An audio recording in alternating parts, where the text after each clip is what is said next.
সেদিনকার সকাল ছিল সুন্দর ও ঝলমলে। মা আমিনার পুণ্য কুটিরে আশেপাশে ফেরেশতারা এসে ভিড় করেছেন। পাখ পাখালি মধুর সুরে গান ধরেছে। সর্বত্র খুশির এক অনাবিল আমেজ, বাতাসে কানাকানি গুঞ্জন। কেননা দুনিয়ায় এসেছেন জগতের নবী, মানুষের সেরা মানুষ। আব্দুল মুত্তালিবের 12 জন ছেলে, তাদের মধ্যে আব্দুল্লাহ একজন। তিনি ছিলেন অতিশয় ভদ্র, নম্র, দয়ালু ও বিনয়ী।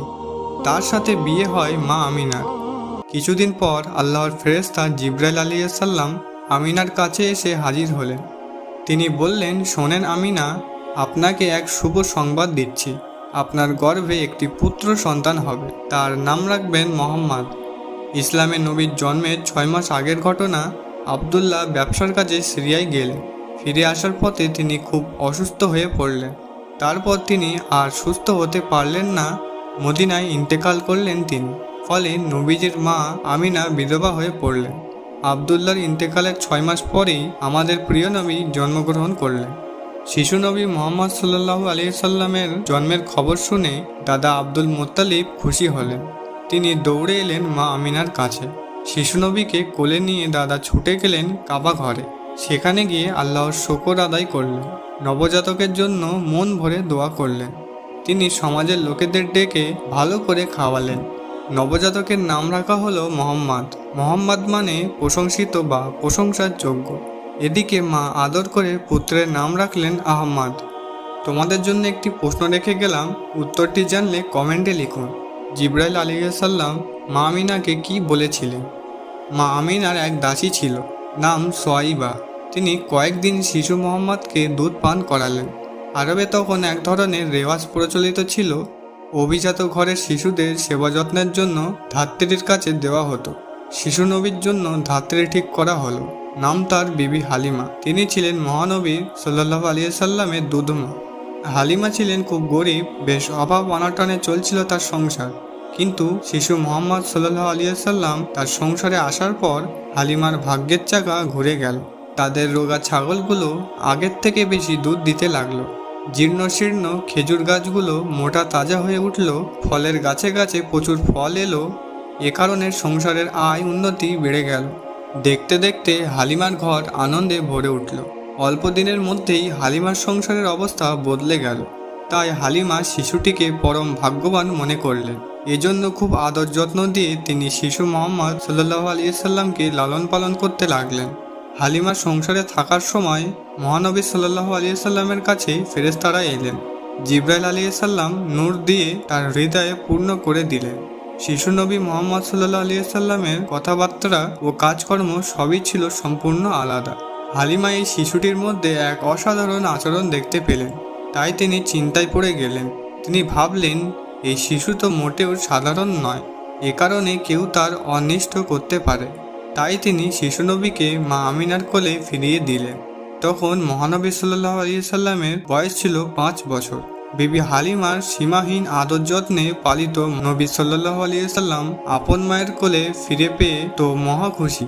মায়ের আঁচলে এখন প্রাণ জোড়ায় তার। কিন্তু মায়ের অফুরন্ত আদর ও স্নেহ ভালোবাসা নবী সাল্লাল্লাহু আলাইহি সাল্লামের ভাগ্যে বেশি দিন জুটল না। স্বামী আব্দুল্লাহের মৃত্যুতে মা আমিনার মন এমনিতেই ভেঙে গেছিল। চিন্তা ভাবনায় তিনি খুব দুর্বল হয়ে পড়েছিলেন। তাই একবার তিনি মনস্থর করলেন, শিশু পুত্রকে নিয়ে স্বামীর কবর জিয়ারত করতে মদিনায় যাবেন।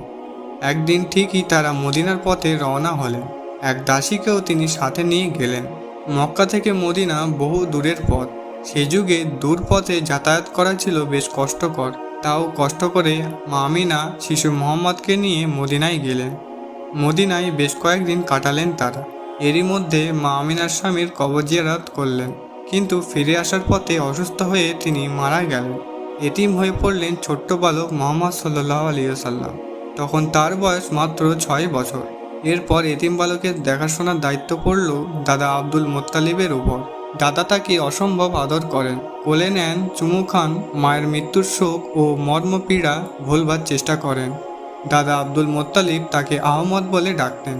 কিন্তু দাদার আদরও মহানবী সাল্লাল্লাহু আলাইহি সাল্লামের বেশি দিন সইল না। বছরখানেক পর আব্দুল মুত্তালিবও মারা গেলেন। এবার চাচা আবু তালিব তার লালন পালনের ভার নিলেন। আবু তালিবও কুরাইশ বংশের প্রভাবশালী লোক। তিনি নবীজিকে নিজের সন্তানের মতো ভালোবাসতেন। আল্লাহর নবী মোহাম্মদ সাল্লাহ আলিয়াল্লাম ছিলেন খুবই শান্ত প্রকৃতির। মাঝে মাঝে তিনি চাচার মেষ চড়াতেন। তখন খোলা প্রান্তে নীল আকাশের নিচে বসে বসে তিনি যেন অবাক মনে ভাবতেন আর আল্লাহর ধ্যানে মগ্ন থাকতেন। মহান আল্লাহর এই সুন্দর সৃষ্টি নিয়ে তিনি চিন্তা ভাবনা করতেন। তার মনের প্রশ্ন জাগত, কে তৈরি করলো এই বিশাল নীল আকাশ, এই অজস্র মরুর পর্বত, এই নয়নাভিরাম গাছগাছালি, পৃথিবীর এই অবাক সূর্য, সুন্দর পৃথিবী, চাঁদ ও তারা। এসব দিন গেল, মাস গেল, বালক নবী ধীরে ধীরে বড় হলেন। নবীর ভালো ব্যবহারে সবাই মুগ্ধ হয়। তার কথা খুব সুন্দর, তার চেহারাও বেশি সুন্দর, তাই সবার মন কাড়েন তিনি। বালক মোহাম্মদ সাল্লাহ আলিয়াল্লাম আচার আচরণ কথাবার্তারা চাচা আবু তালেবের খুব পছন্দ হলো। আর 5টি ছেলের মতো নন তিনি। বালকরা সবাই যখন হেসে খেলে কাটায়, হই হুল্লো করে ঘুরে বেড়ায়, মোহাম্মদ সাল্লাহ আলিয়াল্লাম সেই সব কাজ থেকে দূরে থাকেন। খেলতে খেলতে ছেলেরা যখন ঝগড়া করে তখন তিনি এসে তা থামিয়ে দেন। সুযোগ পেলেই মহানবী সাল্লাহ আলিয়াল্লাম মানুষের উপকার করেন, মানুষকে ভালো উপদেশ দেন। মহানবী সাল্লাহ আলিয়াল্লামের বয়স যখন 12, তখন তিনি চাচার সাথে ব্যবসার কাজে একবার সিরিয়ায় গমন করেন। সেই বছর আবু তালেবের ব্যবসায় খুব ভালো লাভ হলো, তাই চাচা খুব খুশি হলেন। আবু তালেবের ধারণা বালক মোহাম্মদ সাল্লাহ আলিয়াল্লামের জন্যেই যেন এসেছে তার এই সফলতা। তিনি মোহাম্মদ সাল্লাহ আলিয়াল্লামের উপর দারুণ খুশি হলেন। ফলে চাচার আদর যত্নও আরও বেড়ে গেল। এভাবে মোহাম্মদ সাল্লাহু আলিয়াল্লাম ক্রমে বেড়ে উঠলেন।